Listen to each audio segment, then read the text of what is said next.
all in the right direction. How would you describe the way Derek handled the 2-minute at the end and the way he's handled those? Yeah, look, I think it's been great. I think we can't put our guys through enough of those situations. It's as much game-like as we can possibly create in this environment. And so there's a lot of good stuff for us to learn off on the tape, both offensively and defensively. And look, at the end of the day, it was a down 6 situation. We still had to finish it off with the extra point. So I thought the execution was really good in those situations. But his performance in particular you liked, right? Oh, yeah. I mean, look, the object there. Now, obviously, it was an advantageous spot for the offense, and that we started the ball in plus territory. I wanted to get some red zone work there.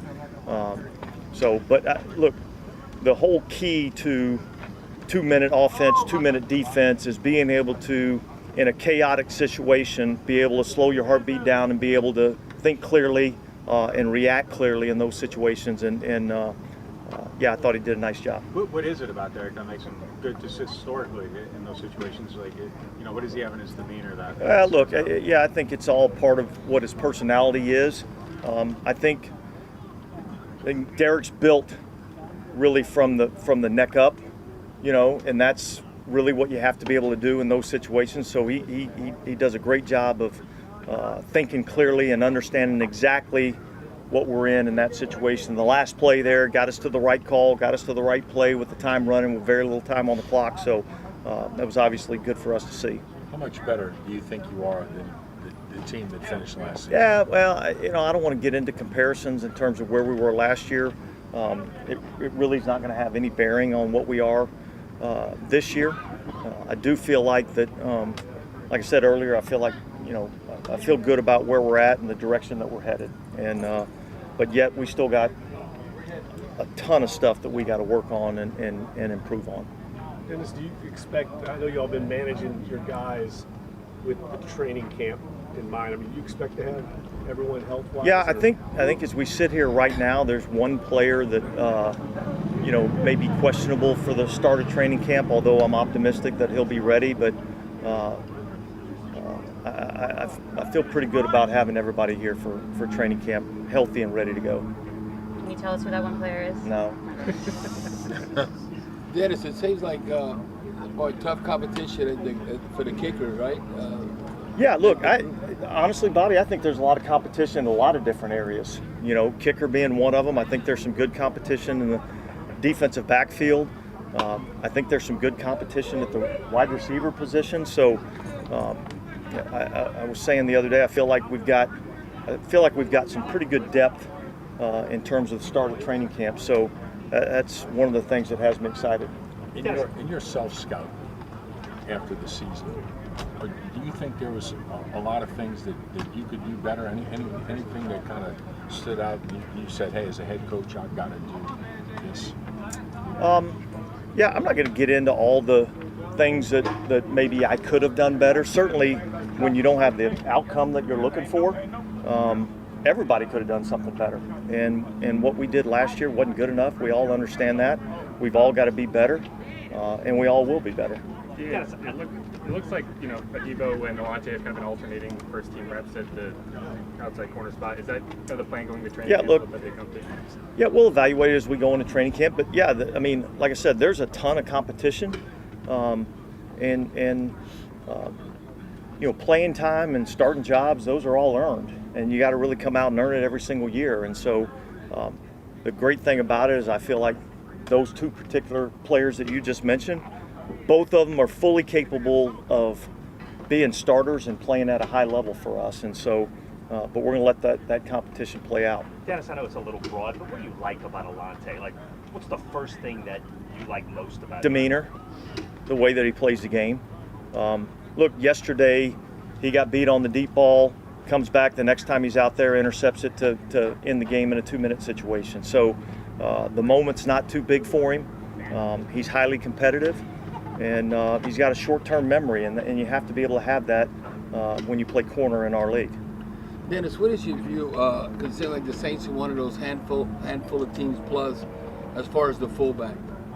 Adam Prentice, I know you can trust him, so you still view the fullback as a solid position that you need? Yeah, look, that role whether his name in the program says fullback next to it, or it says tight end next to it, or H-back next to it, doesn't really matter to me.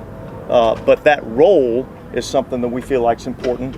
And quite honestly, the fact that there's not many fullbacks in our league and there's not many two-back teams in our league, it makes it difficult on the defense because you don't spend a lot of time defending it.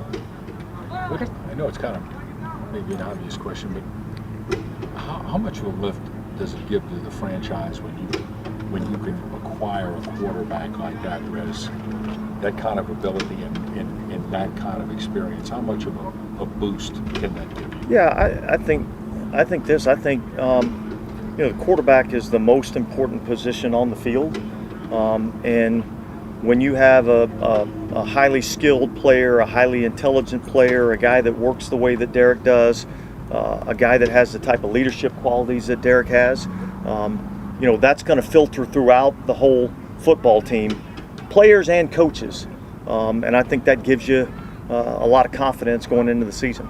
You've had a couple of months with Brian Brzee now. Has anything stood out to you, maybe different than what you thought you were getting at the beginning? Yeah, look, I think, you could see on tape that he was a highly skilled player. He's athletic. He's got really good size. He fits our prototype in terms of what we're looking for interior. He's probably a little bit more sudden, a little bit more quick than maybe what I anticipated. The things I've been most pleased with is really his intelligence level and his work ethic. He's worked extremely hard throughout this, off season, and I'm looking for him to be a key contributor for us. Did something happen to Chris Olave between yesterday and today that he wasn't out there? Yeah, he wasn't feeling as good today. I think it was maybe a little Achilles inflammation or something, but nothing that we're worried about. Okay. How are your bow fishing skills? Not as good as some, but better than most. To bag anything? Yeah, I got a couple. Yeah, Texas. it was a pretty good shot. You know what I mean? I was more the long distance shooter. Between now and the start of camp, can you relax, or is that impossible? Well, I'm gonna do my best to. As long as you're not calling me, I'll be all right. You know what I mean? Yeah. Look, it's a long season. There's a lot of grind, a lot of stress, a lot of things that go along with a 17-game season, and then you throw in training camp on top of that, and hopefully a postseason. There's a lot of effort that goes into that. So I think for everybody, having a couple of weeks to kind of kick back, relax, take your mind off of it a little bit, get yourself regrouped and refreshed, and get the battery charged ready to go when training camp comes around. Have y'all finalized? Are y'all going to work against a team here? Yeah, we're going to work against the Chargers in LA and the Texans here. And why do you like those so much? I mean, Listen, I think anytime you get a chance to change things up in training camp, when you go against the same people, see the same looks all the time, it can be a little bit monotonous at times, and so changing that routine a little bit kind of brings the focus back in, and you get to see a lot of different looks, a lot of different things, and you get to work on a ton of different things. Is there any difference going against a team that you're playing in the regular season versus a team that you aren't? I don't really pay that much attention to it.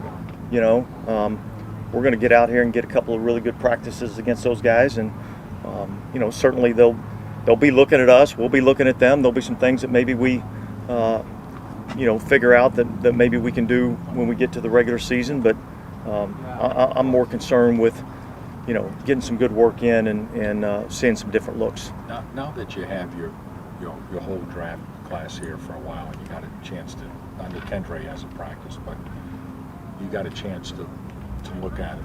Is your appreciation grown for them a little bit? Do you think you feel really good about what they've done? Or? Yeah, look, I think it's unfortunate probably that we haven't seen as much of Saldiveri, obviously Kendra Miller, but the guys that have been out here working, I feel really, really good about what we were able to acquire, and I think those other two guys are going to come in ready to go in camp, and I look forward to working with those guys and seeing what we have. But look, I think Jeff and his group in terms of college scouting are probably the best in the business, and so I think they've done really since 2017 I think they've been outstanding in what we've been able to acquire through the draft. Do you anticipate having to add to the roster? I mean, we all do any kind of. Yeah, I would anticipate that there'll be some moves over the next 5 weeks before we get to training camp. There's a couple of spots where we may be a little bit light, and so we're going to always be looking to add. You know, but you know, we don't necessarily always control that. There's a business aspect to that kind of controls that a little bit too. So we'll see where it goes. Then it's a development of Kirk Merritt. Where do you view him right now? More as a running back than a receiver? Yeah, we've worked him more as a running back. I think that's probably more the natural position for him. You know, he's kind of a guy that has a unique skill set, and we're quite honestly still figuring out exactly what it is that he does best. You know, I think he's probably better in terms of the receiving aspect out of the backfield right now than he is in terms of a runner. But I think that comes with, you know, getting the reps and being able to see the keys and the reads. Is there a reason Isaiah Foskey hasn't technically signed, or is it just business semantics? You'd have to ask Mickey that. I don't know that answer. Okay. All right. Thanks, guys. Thank you. Thank you.